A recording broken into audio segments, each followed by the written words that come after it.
Oyawre nyakwana moga jwang kamoro moro ma intiere bang' bedo kod nyawadwa Cleophas Oluoch e chenro mar rupiny tielo mare mar ariyo kane gibedo kod twak kod welo mar temogo iye chal mar piny Kenya ka gitumo weche mag siasa ma thothne osetimore odira mokalo chien.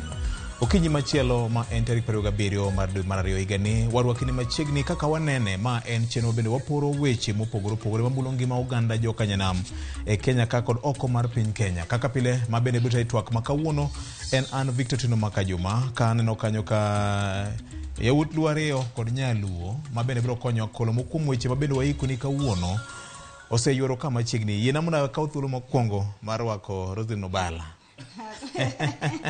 Ye itoni ane makawoni chako koda. Wachako di kawuono. Agone Nyasaye erokamano ni orito wa kendo waromo kendo kawuono watwak. Ni kwa Ramogi wagono erokamano. Ni une momiyo wabet ga ka kendo mondo pile wuok tich ka wuok tich mondo watwaki. To katieko taoro mos makende kendo celebration ne producer Ken Muga manyoro no o celebrate chieng mar nyuol ne. Yes. Koro nikech kawuone makoro wabiro koro nyaka wambe wapake kodwa kata ka kek onge tapani mano chopo. Nyose miye kek yoro. Marwa ema pok ochopo mar Kaka Wanene. Erokamano nya. Senior JB machiegni. Erokamano vioje ne jo wetena Rose Nyarawila to Ugweno Governor. Baoge county. Odo yengwe. County omayudo. Japinyi uwe wachne. No wachne ni kuchopo 2025 to ore na agenda makugulo.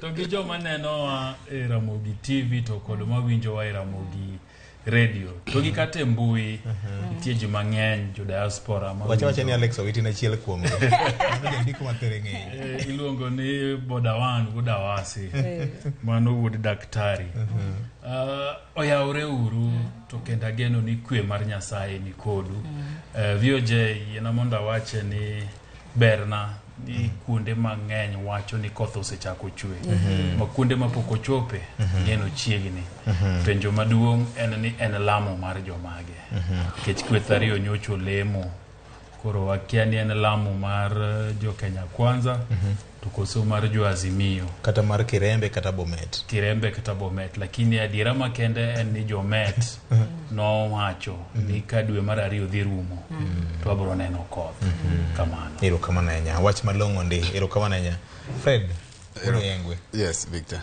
machiegni mosenyi kwa Ramogi jwang winji kendo maneni. Erokamano nya yie mondo mi amosni kwa Ramogi jwang kamoro amora magintiere okinyi makawuono ni kendo kawuono adwaro tero special most makende ne jowa mantiere county ma Kisumu. Mchagi penja ni to Fred imoso mana jowa mabeito wanjo Kisumu nade koro jo Kisumu Central tai Kisumu East Kisumu West jo Nyakachi duto jo Kanote jo Nyando jo Moroni Seme kichaki donje Kisumu town kanyo michaki bi chake gi Nyalenda tichaki rido nyaka Mwalo Obonga mi wuothe bombe ma town tema ntire estate tema Kisumu adwaro miyo gi mos makende odiochieng' makawuono giwacho ni Kaka Wanene ogo tach kendo winjore Kisumu makikalo kia Nyalenda kichomo Badis kibiro kachok ka mondo kore makio mongado Kisumu dei kanyi biro Moi Stadium to ni kibuye to koro kichope to koro licha koro wamor okweno Kisumu ne enango ikolo Kisumu mitieko kikwil gi wan josiaya obende wabro pimi koro wacha ni jo mania kala mano tong mar Kisumu county gi Siaya county kamano Jomaseno Vihiga gi Kisumu jo Kiboswa Vihiga Nande gi Kisumu Fotana jo Nande gi Kisumu jo Sondu Kericho Kisumu jo Nyakwere Omabey gi Kisumu koro Kisumu keto diere wawache ka Fred pokotie wacho moro ni kauo Charles Benjo ni to unu kech man Kenya ni okuinje nikech wacho ni wenge ule Charles wan mono ma Nyasaye neema Nyasaye motelo no erokamano nya chali jal moro nchane wacho ni to giwuoye Kaka Wanene ne giwacho weche malito ne kaka wenge gichalo koro Charles ikonyo akawuono Victor, kawuono en World's NGOs Day, International NGOs Day. Kora paro ni en odiochieng' maber, role ma NGOs timo pacho ka en role maber kopogore gi mamoko manyo otimore e Supreme Court go. En di tije ma NGOs tiyo pacho ka weche mag pi, weche mag thieth, weche mag konyo mond liete gi nyithi kiye. Gin tije mabeyo, weche mag HIV AIDS, weche mag keto ratiro mar oganda kaka wan kuonde ma wantiere. Aparo ni en tich maber kabisa. Koro adwa kwayo ne jok matiyo kata matiyo gi NGOs mopogore opogore pacho ka matiyo tije makare mondo gibed gi odiochieng' maber. Erokamano. Kuom mano bende akawo thuolo mar dhi achiel kuom nyaluo ma bende osebedo koguro mise motegno mar konyowa kedo gi lando kute mag ayaki. Dong ni Dr. Kawango Agot. En e buge mag science mag kedo gi kute mag ayaki mathoth e piny mangima. Kisomogi to nyaka iyud ka nyinge oreka moro kuom contribution mare e lweny mar kedo kod kute mag ayaki. Ahinya to e gwenge mag Nam Lolwe. Mar Nyasaye medriti kod jowetewa mamoko bedo weche mag malaria ma bende chende piny luo kocha, kanyakla kod weche mag chandruok mar pi, kanyakla kod bende ma osebedo ka kedo ratiro mar oganda e kidienje mopogore opogore nikech jaluo wacho ni bedo gi ng'eyo e chakruok mar rieko.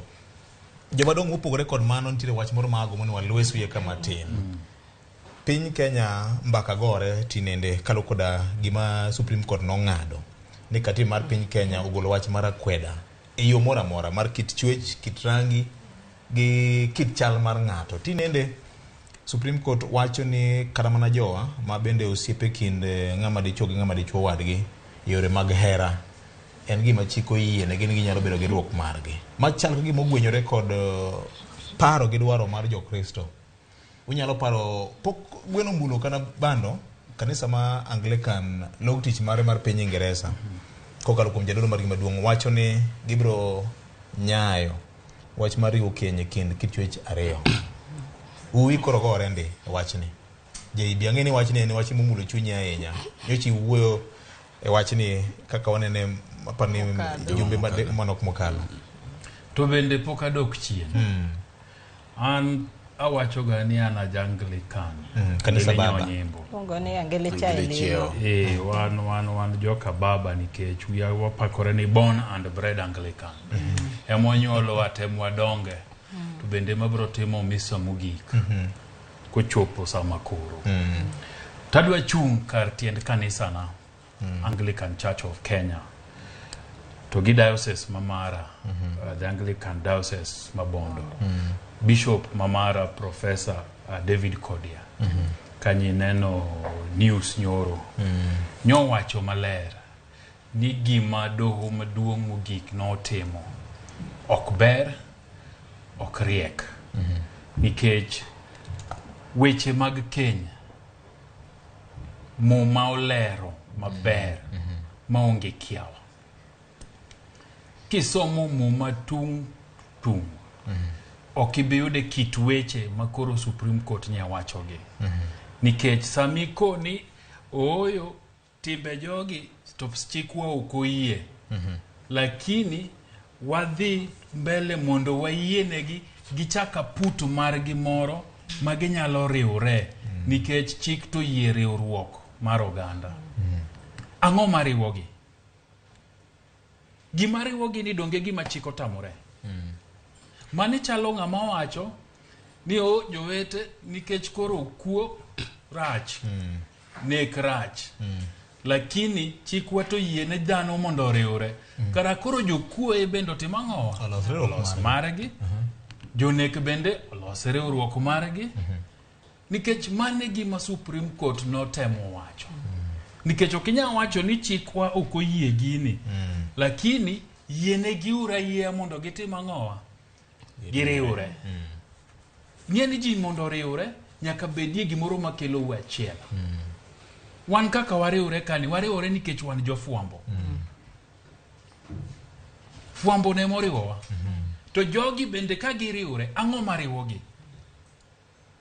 To gimariwogi ni bende chiko yie. Ka chiko tamore gimomi idwa ne giriure. Tang'o miwacho ni yiene gi mondo timang'owa ondikgi gibed gi riwruok margi. Wadogi uru chien. Wadwa dhi ng'wech. Tapani yiena mondo awach kae VOJ. ni serikal mar Uhuru Kenyatta nowuok oko mowacho maler ni magi ok gin timbewa kaka jo Afrika, magi gin gik ma chike wa ok oyie, ma serikal ok biye. Ochopo sama koro nyaka koro jatend piny Kenya bende go, nikech inyalo paro ni nyaka ne yiere weche gi osewuok mang'eny kabisa, to kendo iwacho gi elela, titimo gi elela, to pok wawinjo duonde. To ma loch ma osiro mise mar dwach kanisa iwacho no siro kanyi nyalo keto maber, iwacho okay. Rwako law lemo ok lemo. Ng'ato nopenjo ni to bende wan jo Kristo koso wan ei Kristo? Mago gik mokari mopogore. Rosalind, wan kama tek ahinya. Ng'ene kata leme wacho gania ok ng'amo wacho no luongo nying Nyasaye en ng'amo war. Depend gi kako wari kendo kakigo tache kanisa. To samoro bi penj ni no wara ng'oni. To ang'oma no wara ng'oni. To an be kadwa jiwo wach ma Senior J Bonyo wacho no. Ing'eni king'iyo ma doho maduong'. Ma doho miwacho chikwa ni ene mogik e weche mag chik. To ka doho maduong' nyalo wacho ni chik okoyie mondo ji ariyo ma dichuo gi dichuo bedo osiep kata nyako gi nyako bedo osiep, to gidogo giwacho kendo ni nyalo bedo gi kaput. Koro mae e chik achiel ma wacho ni okoyie ma. To dogo timang'owa, dogo yienu ni kaputu nyalo bedo godo mupango go wecheu. Chal ka giminyiso ji ni Al-Shabaab okwayie chikwa, lakini jo Al-Shabaab go nyalo bedo gi kaput margi magiwacho wechegi magiparo kaka ginyalo monjo piny. Gech mano te gima giwacho no kama koro gibeti. Koro anaparo mana gima Senior wacho ni wadwa winjo Dr. William Ruto. Ngech inyalo paro kata ndalo mane wach ni owuok kata mane manose wuok President Barack Obama kano biro Kenya ma wacho no ne jofwambo piny. To Uhuru Kenyatta no wacho mabe ni mago gik monego bed kata ni wawuoye. Kanineno kano wuo to ndalogo noyudo ka William Ruto ne jalopne. Kendo no wacho ni onge kamora more chik kate muma kama gima kamano timang'owa oyie. Sani koro ene ma en otayo pinyni. Masani no onego beni en ng'ama nosewuoyo mowacho ni ma ok gima watimang'owa wayie. Achiew kawuono kaneno ka mana Uganda kae. Museveni osenyaka keto lwete chikno. Mokoyie ni gima kamano timre pinyne. Ang'o momiyo wan to wadwa yie gima kamano nyasani wan jok miwacho ga pile ni kata ka wadwa ni walony to nitiere kitwa gi timbewa mok wanyal lony godo. Ero kamano. Fred, ang'eni nitiere riwruoge mang'eny mok mag piny owacho mosebedo ka dhiro gini kabisa nikech kirowo mar pesa moro molire pinje ma oko go. Victor, kamitene go no miyo na penjoran to kata mana Supreme Court ni sama ne ging'ado gini. Diponi nitiere lwedo moro manoa e pinje ma oko mane temo soko gi, mane nyiso gi ni gini ng'adura ng'ada kama, nikech ok apar ni judges mane Supreme Court ka bende nitiere matimo gini, nikech gite gin gi nyithindo kendo gi nyuol, thoth gini gi nyikwegi. Ere gimomiyo families mag jok mamoko to gidwa ni mondo mi gikethi. Koro samoro nyalo bedo no wacho menda mang'eny nikech ing'eni sector ni gimamiyo jogi ncha ne dhi mondo mi gidwar ni mondo gibed registered en ni kaka ginyalo yudo omenda ma e pinje ma ok obedo matek. Koro omenda gidwa ni giyude NGOs kata riwruoge ma gibiro luongo ni kedo ne ratiro margi mondo mi gibed ga guchgi. Sama gibedo ga guchgi ni aguchgi ni timang'o dhi nyayo dhi konyo gi lando injili margi mar dhano timo hera e kit chwech achiel. Tadwa kawe gi kama ne Bishop mara din mar Anglican Mabondo, Professor Kodia nowe godo kowacho ni nitiere chuo mabeyo maliche piny mamwalo kae, nyiri bende be piny maliche piny mamwalo kae. Masama ng'ato weyo welo mathoth machalo lo e piny mamwalo kamae to dhi manyo mana dichuo wadgi. To sama ng'ato weyo nyiri mabeyo malich machalo kama e piny mamwalo makata kilor piny kaka pok ichopo town to welo bebe piny mamwalo kae Victor mokinyal to en oweyo to jogi modhi ochomo. Koro dhieri ni to obongo ne ni kanye. Taparo ni gima tut ma ok wawach ka Victor kotenore gi wachni en ni nyaka wachak a national conversation. Nyaka wachak conversation at the family level, nikech adier mantiere en ni gigi timore to ne gichakore gi pinje jowagunda ka koro gin ka gisetime ma gino loko kitgi to koro gidwa sumowa kitgi koro sama gidwa sumowa kitgi ni ibiro to ka gini dhi mbele itime e tok itime tok pasia to ahinya ibiro do ka kuonde aparo ni koro time onego bed ni nitiere ma mondo tim nonro kod research manyiso ni to gini chakore kanye nikech nitiere lieko ni samoro e skunde mag boarding skunde mawa ido ka timbe ainagi chakore mang'eny koro nyithindo machuo gi nyithindo manyiri kapok gigike okang' ma koro gini timore kanye mondo dhano koro chak bedo gi conversation e family level ni mae gima wan kaka society ok waikore ne mae en gima wan dhano kaka jok ma jorotenge kod yeche ka ohere to gin gitime atima gi kono lakini gi kitwa gi kaka nochwewa wajo luo kata mana wajo Afrika nitiere luoro Nyasaye man kuomwa makata ka ne pod ok wayudo Nyasaye mar jarachar miluongo ni Christianity to nitiere kata mana kaka kit jorotenge ne dak ma bende ne ok oyie timbe machalo kamagi koro gin ka ginyalo timo to yiena gi gitima time pinje gigo to kik gisomwa ne gidwa chunowa godo ni wan bende watim gik maricho ma gwen kuro machalo kamano erokamano magite wanyalo tino gi ndiko machalo tim Jolawi 18 matindo 22 jong'ad bura 19 matindo 22 kata kihero bende wuok 19 matindo 1 nyaka 11 nyakwana Mgajwang' jiwri gi ndiko makamago samoro nyalo konyi ng'eyo mise mar kwedo tima coach machal ka gima koro chako sieko e pinywani unyalo paro nyakwana Mgajwang' sumo timbe kido mar oganda